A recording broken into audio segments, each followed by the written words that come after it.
All right, good morning, everybody. So I'm redoing this since we had some technical issues on, I don't know what was happening with the recording, but it was real glitchy and laggy. So I'm having to re-record it because the local copy did not record right either. So hopefully this one works out better. Um, my name is Samantha Mirabal with MELCO'S application team, and we try to do these live on a weekly basis. I'm going to go back through the comments that were typed in live to make sure I catch the extra questions, but let's go ahead and jump into it. So, first thing, we are trying to feature or show off something new every week, and one of them is the new trim properties. So, as you can see here, on the trim, when you go into the properties now, what you used to have before was just, line type and connection type.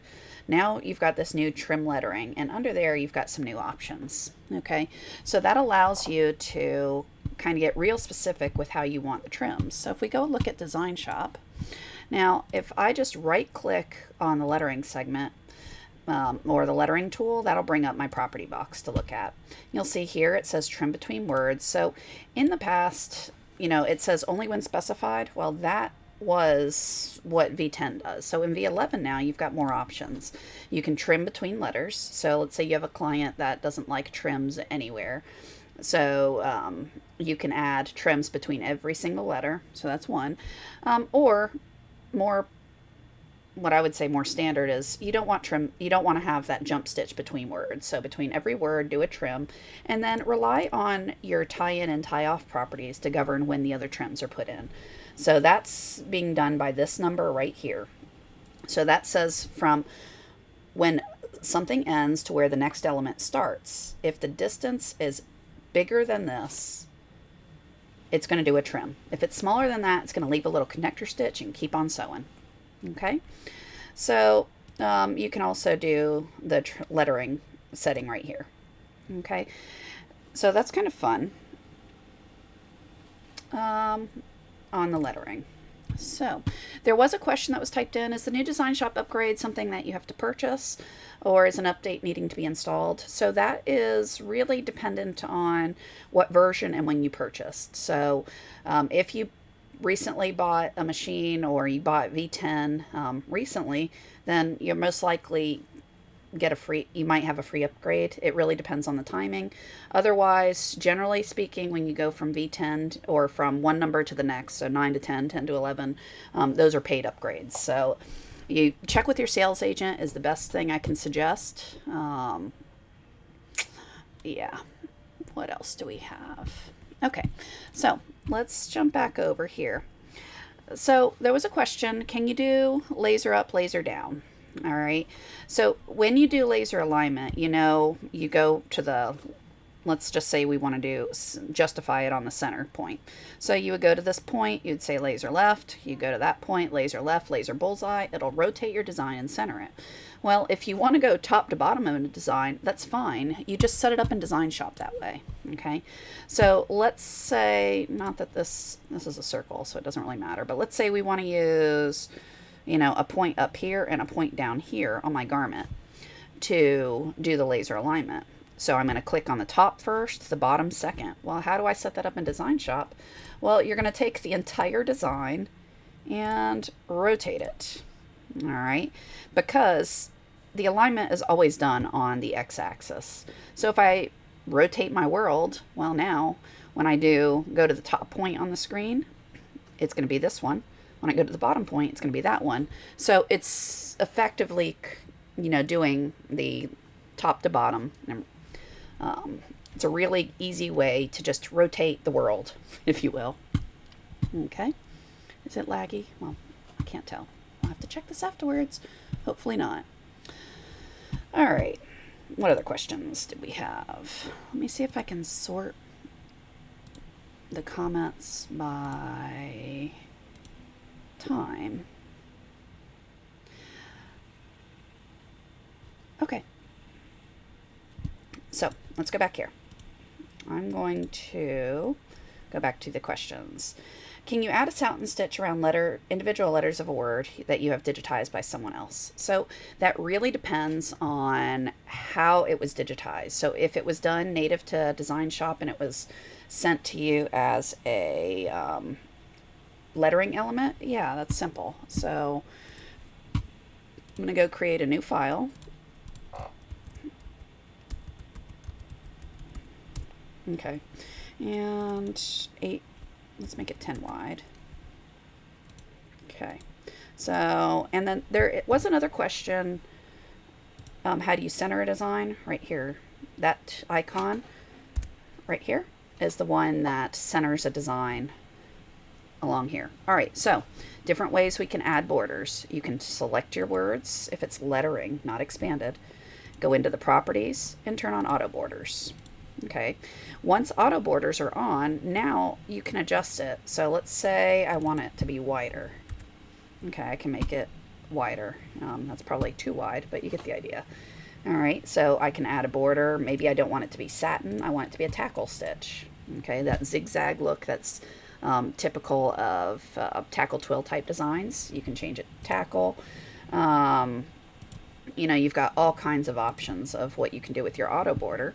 And then under the auto border, you can of course come and update all the properties, whether it be the density, the size, your underlay of the specific border.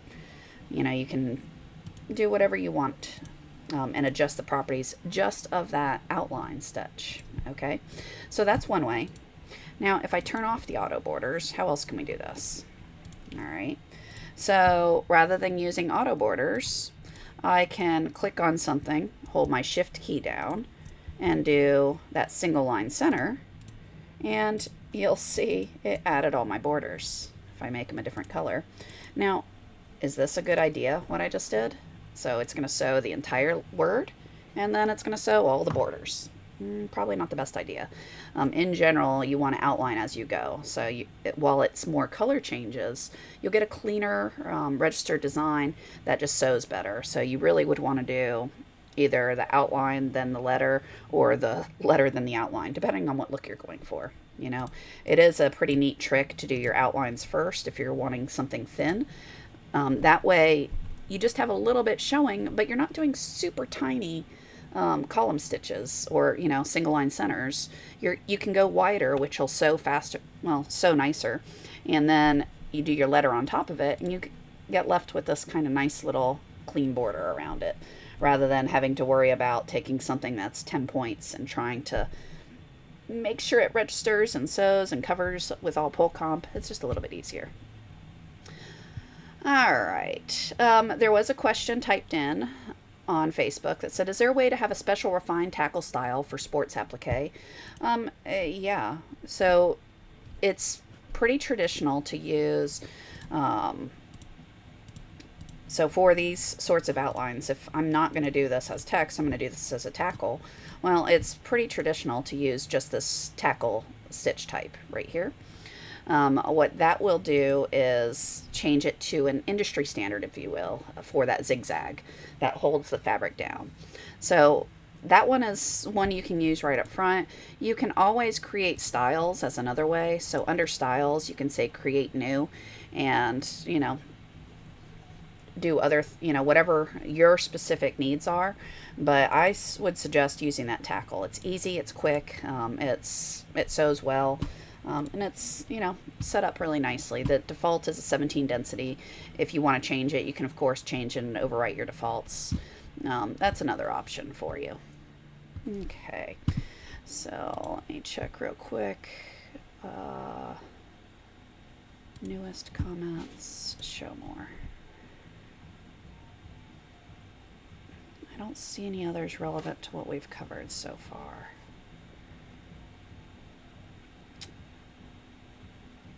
Oh, excuse me. So there was one other question related to the tie-ins and tie-outs. So if I go into the properties and I look at your, actually, I don't think I showed how to get to the properties. So to get to it, you can double click on an element. You can double click on your project view over here. You can right click on the element itself, right click in the project view. It all takes you to the same spot. Okay, so I just right clicked and went to properties so you guys could see it. So under tie in and tie off, you'll see there's only when necessary and there's always. All right, so a few things I've seen in the groups recently is people said, hey, my stuff is coming undone.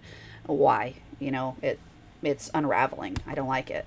Well, that's because you're not using your tie in and tie offs. All right, so you want to make sure these are checked. Your tie in is the series of stitches that lock your top thread and your bobbin thread. They tie them together when you start sewing. I like to think of them as embroiderers' preferences, right? So no one likes it, or at least I don't like it, when you start sewing and you're just dragging thread around on the top until it catches with the bottom, and then you're good to go. And if you have underlay, it's not the worst thing in the world, but in some cases, you might end up causing slingshots by that, where you're unthreading your top thread, which is annoying, right? It's just a waste of time. So by having a tie-in, you can avoid that. All right, so the tie-in locks your top thread and your bottom thread, locks them together, so when you start sewing, you are making beautiful stitches. Your tie-off is what your customers care about, right? Those are the series of lock stitches that, again, it locks your top and bottom thread together so that over time it's not going to come unraveled. Without that, all you get is your top thread shoved to the back and trimmed. So now I got two little tails. Now what's going to happen? It's going to come undone, you know, in the laundry. So that's no fun. So make sure you have these on. So only when necessary, that was the original question, now that I got off my tangent. Only when necessary is what happened. It's what most people would want to use, that it's going to go based on these properties, and it will put lock stitches in only when they're needed. So if it's going to drag a piece of thread from one spot to another because the connector is going to be small enough, well, it's not going to put in some knots because, you know, it's going to keep sewing. There's no reason. Nothing's going to come unravel because it's just sewing, right? Well, on the other hand, if you know that I see shops do this all the time, where they don't want to stop for trims. They just want to blow through it, and then they have someone over there with their little scissors trimming out all those little jump stitches. If you're going to do that, you probably want to do always. That way you're going to have a lock stitch that doesn't come undone as people start, you know, cutting those little connector stitches out for you. Okay? So that's that. All right, any others before I move on? There was lots of snow. Oh, there were some more questions that were on the live feed asking about purchasing. It was typed in, you want to contact your sales agent on pricing. I don't have any of those details. There's so many variables that go into it, whether it be, you know, what are you upgrading from? Are you going from 9 to 11? Are you buying it outright, new, no upgrades? Are you going from a light version to a pro version, light to lettering, light to vector? You know, there's all kinds of different options. So the easiest thing to do is just get in touch with your sales agent. I know they've been completely slammed, but, you know, give them a call, give them an email, sales@melco.com. Lots of different options for you. All right. So there was a question. Let's go back here because I think that comes up. Yeah, do we need to purchase D11 if we have DS10? It really depends, right? So personally, I think the upgrade from 10 to 11 is well worth it. It's got so many fun features. The trimming, you know, there's all kinds of new libraries and shapes and decoratives, and how it manages the decoratives. They're just so beautiful, which I'm a sucker for decoratives, so I guess that's that's no surprise. But, you know, I've noticed my lettering is stitching out so pretty. The new stitch engines, I mean, everything about it is nice. So, you know, given the call, I'd say, yeah, do you need to purchase it? Yes, it's wonderful. Buy it. But, I mean, it really, if you're sending out all your designs for someone else to digitize, well, all right, what you have is probably going to work. If you are, you know, wanting to get into digitizing, or you're starting to do more and more in-house and the new features, yeah, get it. It's great. Particularly if you can do an upgrade. It's really cost effective. The other thing with this question was someone digitized by someone else. I showed how to do it if you were lettering, if it was a lettering element, but if it's expanded, there's no easy way to do it. You've got to trace it. So you're going to create your single line center, left click, right click all the way around your shape, creating your outline. So you just got to punch it. Okay. So let's see what else. All right. So my patch method, I know I posted in a few groups about patches. How do we do them? Now, this I actually had in a hoop last week. So, or when we did this live, but since then I needed the hoop, so I removed it. So the patch, how I make patches is pretty basic. Let's see, full camera. Okay, so how I do them is pretty basic. I will digitize it for you on the screen in a minute, but I just want to give you an example. So I hoop some plastic. You can hoop Badge Master, you can hoop Vilene, or a cut and wash stuff that dissolves. There's lots of different materials out there. You can go to Joann's and get the 12 mil, I think it's the 12 gauge vinyl. It's a clear vinyl. You know the stuff they cover tables with at the restaurant? That stuff works great. So there's a lot. Now, not that this is the best idea, but I've actually seen people use, you know, bags that shirts come in when you order bulk shirts. I've seen people hoop those and use them. And lots of different options. But process-wise, you hoop whatever you're using as your backing. All right, so in this case, it's 6 mil plastic from Lowe's.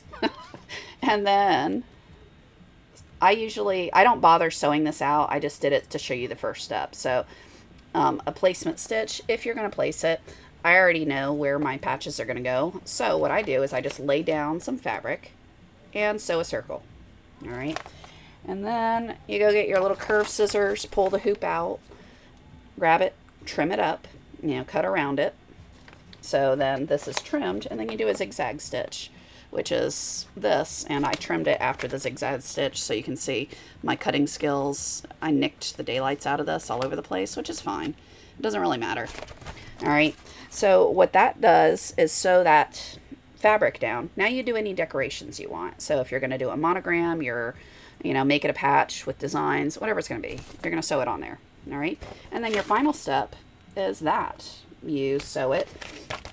You do your satin stitch around, and then this thing just pops straight out. So you can see it just pops out, and now I have a patch. Okay. And then the little pokies, I don't know what else to call them. Sorry, my nomenclature is hysterical, but the little pokies that you can see on there, all right, heat gun, if you're using plastic like this, just real quick, heat gun, run it around, melts it right out, you're good to go.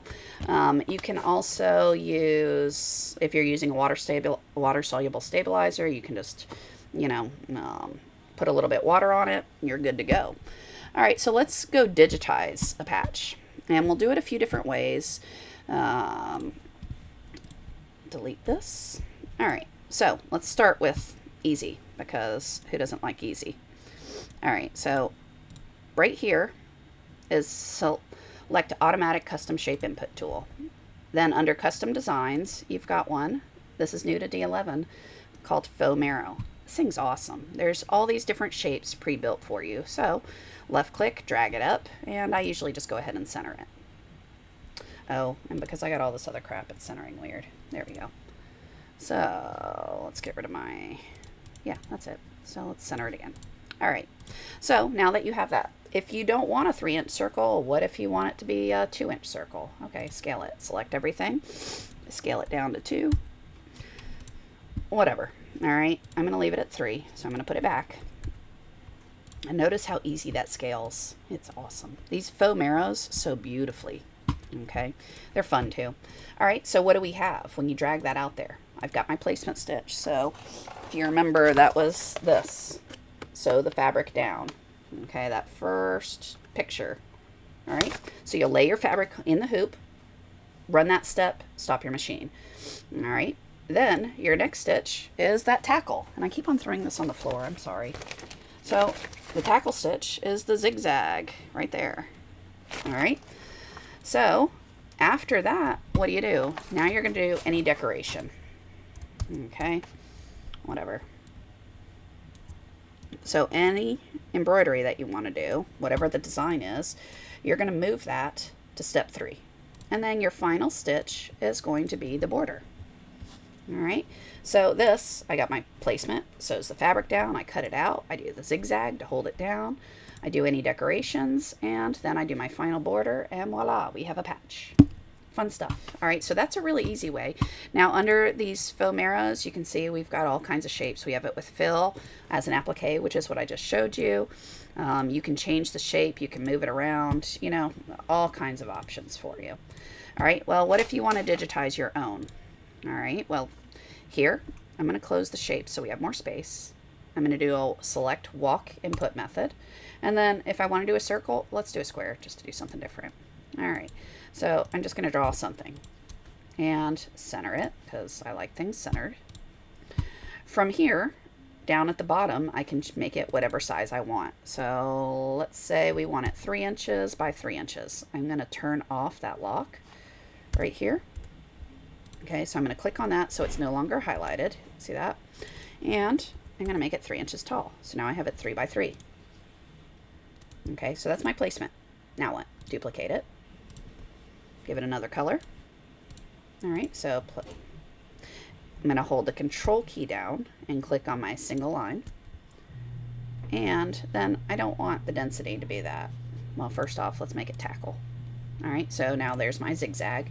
And personally, I like this closer to 30. It's just a personal preference. You can make it whatever you want. So I got a placement, my tackle. Again, I'm going to duplicate this. Right click, duplicate, give it another color. And I'm going to change it back to satin. So, and then let's make it wider. Now here's another thing. Notice it's got a % on the density. What is that? Well, if I double click on the item, if I turn off auto density, it goes back to points. If I turn on auto density, it's a %. Well, what is a % of? Anytime you use auto, you'll have a box with 3 dots. If I click on that, now you see what it's a % of. So it's a variable density based on the size of your columns. So the bigger something gets, the lower your density is. And then from there, you can adjust percentages, right? So the % is just scaling these numbers. So if you don't want to, let's say you want a constant density, you can do that here. All right. Anyway, so there is my patch. Placement, zigzag, patch. Border, and then you can put whatever you want as the design here. Okay, so that's my patch method. I love them. I make lots of patches. All right, how do you combine stitches when expanded elements break apart into separate segments? The 0 in this here example. So if you look at this, the 0 is a column, a walk, a column, and a normal. Columns can't be combined. Okay, so in this case, the only way to do it is to repunch it or convert it over into a complex fill. Your fills can be combined. So if I draw, I'm just going to draw 2 shapes. Okay, so I have 2 shapes, start, stop, stitch direction. So if I want to combine these into one, you have to first select them both. So you can do that by clicking on one, holding control, selecting the other, and then right here, merge shapes. Lovely. All right, so that merges them. But your columns aren't combinable. It has to be a complex. Okay, what else? So that's all of these. Any others typed in? We talked about the cut. Oh, cut file for applique. I didn't talk about that. Sorry. So there was a question. So in this case, let's say you want to pre-cut your fabrics. Which for circles I do that because this 3-inch circle, it's way easier to have a stack of them and just lay them down and go. So in that case, my favorite method to do it is, let's say you're going to use some like a roll, the print and cut system, or I use a laser just because I have it. I don't have a print and cut yet. One day. Anyway, so I put my walk stitch. All I did there, since I did it fast, let's do it again. I'm going to select whatever the placement stitch is right here, and I'm going to copy it, Control C. Then go to a new file, Control V or edit paste, file, save as, and save it as an SVG, which is a vector file. Okay, and then you can open that up in whatever your cut program is, Illustrator, whatever you need to get it into the format you need for your cutter, and you're good to go. Cut out your shape. Keep in mind if you're using a laser, lasers burn material, so you actually have to scale it up based on the kerf of your laser beam, but that's specific to lasers. I can't tell you the answer for that one because everyone has a different amount that they burn. There was a question on my patches, what weight plastic? I did say that, but I'll mention it again. I use a 6 mil plastic. Badge Master works great. The super heavy, the thick Solvay, not the thin one that you put as a topper, but the thicker one. Vilene is another water soluble that works well. I think its most name brand, it would be Cut and Wash from Madeira. You know, doubled up 4 mils painter plastic from Home Depot. There's lots of options. Like I said, I've seen all kinds of people do it. There was another question that someone had of how to split apart elements. So let's say we want to split this from here to here. All right. So to split elements, you'd select your point that you want to split at, hold your control key down, and select the other one. So see how they're both black? Now that they're both selected, I can hold on the split element at selected points, or this thing, hold it out, there's my split element, selected points, and now it's back into 2 shapes. Okay. Now with a single line, like this, if I want to split it, I have to click the point I want to split at. Now it's a single line. I don't need to select 2 points, I just click one, click on that, and now it's split right there. So if I want to break this apart, yay, look, now it's broken apart. And I've got this segment removed. Okay. That works with your walk inputs as well. So let's say I draw this and I want to split it at that bend. I can select the point, split. Now these are 2 separate elements. 1 and 2. Okay. What else? All right. So this was in one of the other Facebook groups. When I've digitized something for me, I receive it, need to make edits, let's say the top stitch. It doesn't have those options. What do I need to do to make sure I have an editable file when you get it? So the key here is you need to make sure you're not just asking for an OFM. You're asking for a native OFM, something that was digitized in DesignShop. If it comes to you natively at digitized in DesignShop, you'll be able to work it. Now, keep in mind, some digitizers treat the native files as their secret sauce, their secret recipe, and they'll only give you things that are blown apart, that are expanded. It really depends on the digitizer. There are folks out there that do digitize in native OFM. Ask your digitizer, whoever you're using, and a lot of times, they may, if you're not told, they'll choose one program. If you ask them, hey, do it in this one, a lot of them will do that for you. Okay, so you just need to ask. It needs to be native OFM, digitized in DesignShop, not in another program and saved as OFM. That will just give you expanded files. There was a question right here that, hey, I got this. All right, so back up. I took a lettering element. I made some edits to it to move a couple of stitches, and now I try to do something and it's giving me this error. What on earth? Okay, so when you do expanded point editing, all right, so let's say I've got my letter here, and if you're not familiar with expanded point editing, what does that mean? That means you're going to take individual stitches and move them around, right? So how do I do that? Select my shape.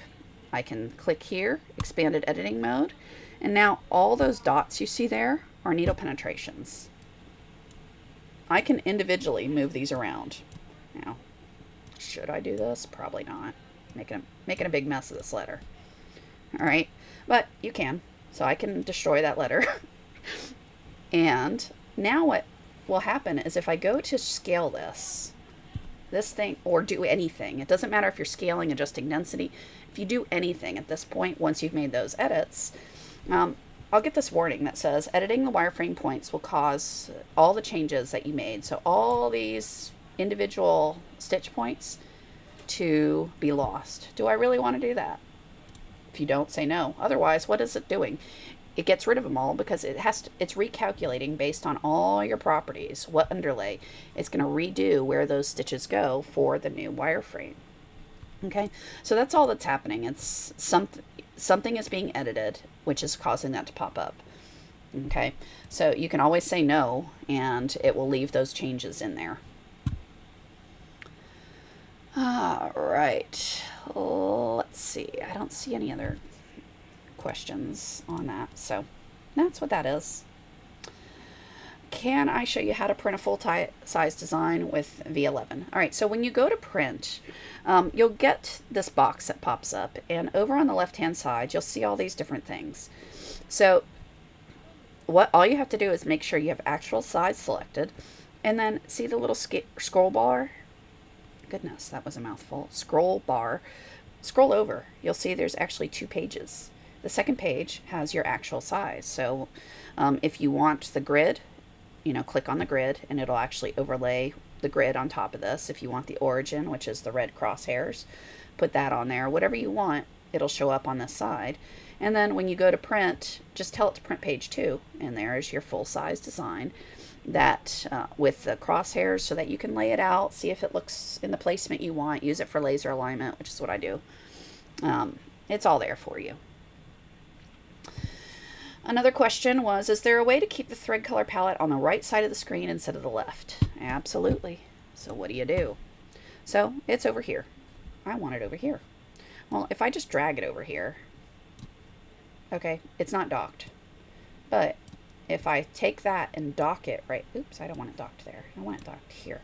All right, so if I dock it right there, docking meaning it's snapped here. When I close this, yeah, let's not save any of that.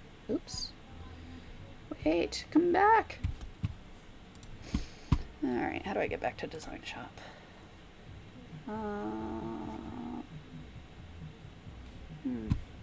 There it is. No. All right, have to cancel this. There it is. When I reopen it, it's still there. Okay, so that's all there is to that. What else do we have? So, can you keep it docked? Yes, we can. The other one, how do we set the color appearance options? And okay, so how do we change the palette? I'm not sure if you guys noticed, I got a crazy palette right here. And it was that way when I opened the software. So when I open it, notice it's still the crazy palette and not the one that's default. So all you do is right click on any of these squares that you want and change it to whatever color you want. So I put these as to colors I like using all the time. I like color. But you can also come over here and say load custom palette. So I'm going to put it back to what's kind of standard with the software. So this is the standard. Make whatever changes you want. Okay, come over here, save as custom. Give it a name and it'll save it as custom, or you can just save it as the default. If you save it as default, whatever's there will be what appears. So what I did was I created my own, saved it, and then once I had it up, I just said save as default. And now this is the default that starts every time the software is loaded. Okay. Let me quick look. I don't remember if there were any YouTube questions. I didn't have any other on the live feed from this. Here is last week's. Let's see.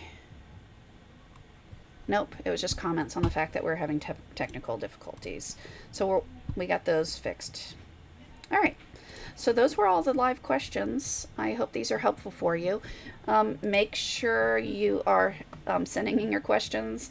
You'll notice I post usually a day or two before these lives asking for questions. You can type in your comments there. You can email them at applications@melco.com and we'll try to get them incorporated for you. I hope these are helpful for you. Have a fantastic week, and I will be back on Thursday, the 18th, and we will see what other questions we can get answered for you. All right, everyone, have a good weekend, and I will talk to you next time.